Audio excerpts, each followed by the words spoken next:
সুন্দর লোভনীয় মালাই কেক আজ বানিয়ে নেব মাত্র 10 মিনিটে। মজার কথা, এটা বানাতে পারবেন খুব সামান্য উপকরণে। দেখা মাত্রই খেতে ইচ্ছা করবে আর একবার খেলে ছেড়ে উঠতে ইচ্ছা করবে না। সঙ্গে রইলাম আমি ঋতুপর্ণা, আপনারা দেখছেন ঋতুর রান্নাঘর। এখানে আমি 1 লিটার দুধ নিয়েছি।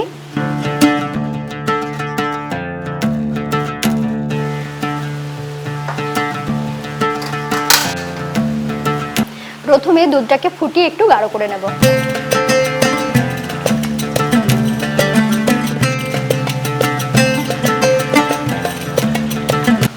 দুধটাকে খুব তাড়াতাড়ি গাঢ় করে নেওয়ার জন্য আমি এখানে দিয়ে দিচ্ছি 1/2 কাপ গুঁড়ো দুধ। দেখুন, ঈষদুষ্ণ গরম দুধে আমি যেহেতু গুঁড়ো দুধটা মিশিয়ে দিলাম, খুব সহজে মিশে গেল। এরপর আমি একটা পুর বানিয়ে নেব।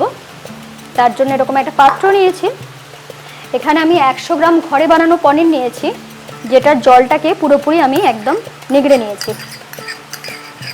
দিয়ে দিচ্ছি সামান্য একটু এলাচ গুঁড়ো, সাথে দিয়ে দিচ্ছি 1/4 কাপ কনডেন্স মিল্ক। এরপরে পুরো জিনিসটাকে মিশিয়ে নেব।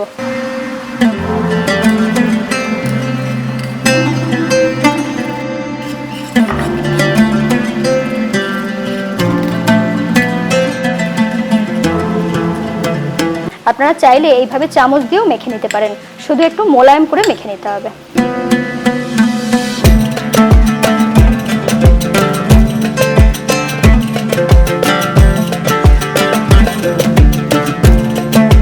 এরপর আমি হামাল দিস্তা নিয়ে এসেছি। এখানে নিয়ে নিচ্ছি কিছুটা কেশর।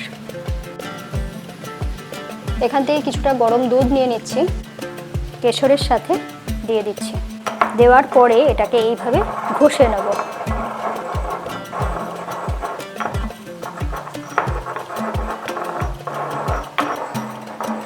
এই প্রসেসটা আমি করছি যাতে কেশরের রং এবং গন্ধটা খুব তাড়াতাড়ি খুব সুন্দরভাবে চলে আসে।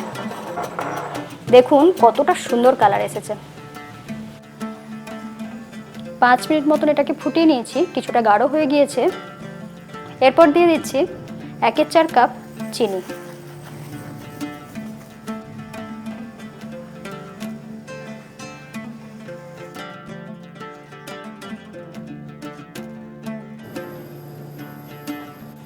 গন্ধটা বেশ ভালো হওয়ার জন্য এখানে দিয়ে দিচ্ছি 2টো এলাচ।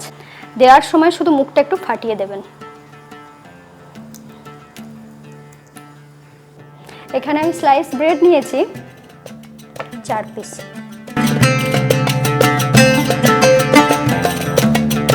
এরপরে সাইডের যে শক্ত অংশটা আছে সেটা এইভাবে কাঁচি দিয়ে কেটে নিচ্ছি। ছুরির থেকে কিন্তু কাঁচি দিয়ে যদি কাটেন তাহলে খুব সহজে কেটে নেওয়া যায়। এরপরে একটা ব্রেডের স্লাইসকে আমি 4 টুকরো করে কেটে নিচ্ছি।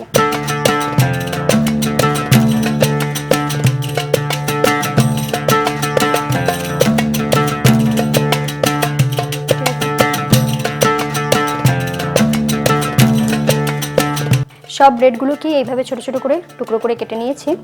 এরপরে এই যে ব্রেডের টুকরোটা আছে এর উপরে দিয়ে দেব এই যে পুরটা বানিয়ে রেখেছিলাম সেইটা। পুরটাকে এইভাবে লাগিয়ে নিচ্ছি আর উপর থেকে দিয়ে দিচ্ছি আর একটা ব্রেডের টুকরো। একটা তৈরি হয়ে গেল। এইভাবেই প্রত্যেকটা বানিয়ে নিতে হবে। এরপর এরকম একটা চৌকো পাত্র নিয়েছি, সেখানে একে একে সাজিয়ে দিচ্ছি।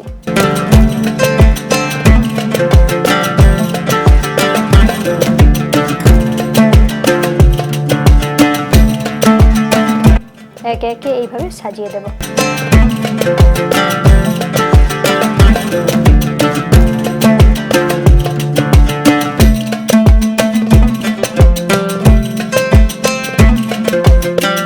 এইভাবে প্রত্যেকটা ব্রেডকে সাজিয়ে দিলাম। এদিকে ক্ষীরটাকেও আমি ফুটিয়ে গাঢ় করে নিয়েছি। মোটামুটি 10 মিনিট মতন এটাকে ফুটিয়ে নিয়েছি। এরপরে গ্যাস অফ করে দিচ্ছি। দেখিয়ে দিচ্ছি দুধটা ঠিক কতটা গাঢ় করতে হবে। দেখুন এই পর্যন্ত গাঢ় করেছি, এরপর ঠান্ডা হলে কিন্তু আরেকটু গাঢ় হয়ে যাবে। এরপর এই যে ব্রেডের স্লাইসগুলো ছিল তাতে এই গাঢ় করা দুধটা দিয়ে দেবো।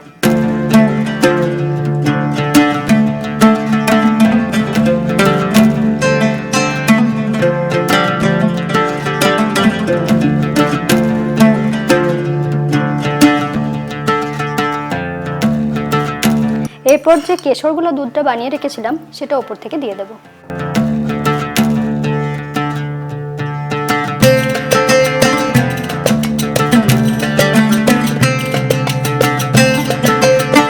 এরপর এটাকে ড্রাই ফ্রুটস দিয়ে সুন্দরভাবে সাজিয়ে দেব।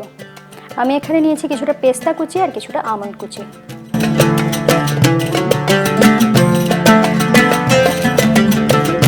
এরপরে আমন্ড কুচিটা দিয়ে দিচ্ছি উপর থেকে। দেখুন তো দেখতে কতটা সুন্দর লাগছে। সাথে একটু গোলাপের পাপড়িও দিয়ে দিয়েছি যাতে দেখতে খুব ভালো লাগে। এরপর আমি আপনাদের তুলে দেখাচ্ছি।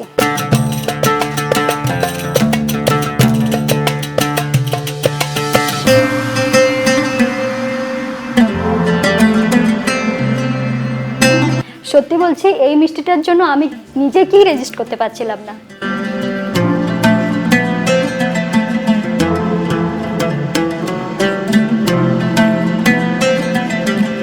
অপূর্ব। বলুন তো এই মিষ্টি ছেড়ে কারোর কি উঠতে ইচ্ছা করবে? লিখে জানাতে ভুলবেন না। ভিডিওটা ভালো লাগলে চ্যানেলটা অবশ্যই সাবস্ক্রাইব করে নিন, বেল আইকন প্রেস করে রাখুন। সকলে খুব ভালো থাকুন। আবার দেখা হচ্ছে এরকমই নতুন নতুন রেসিপির সাথে।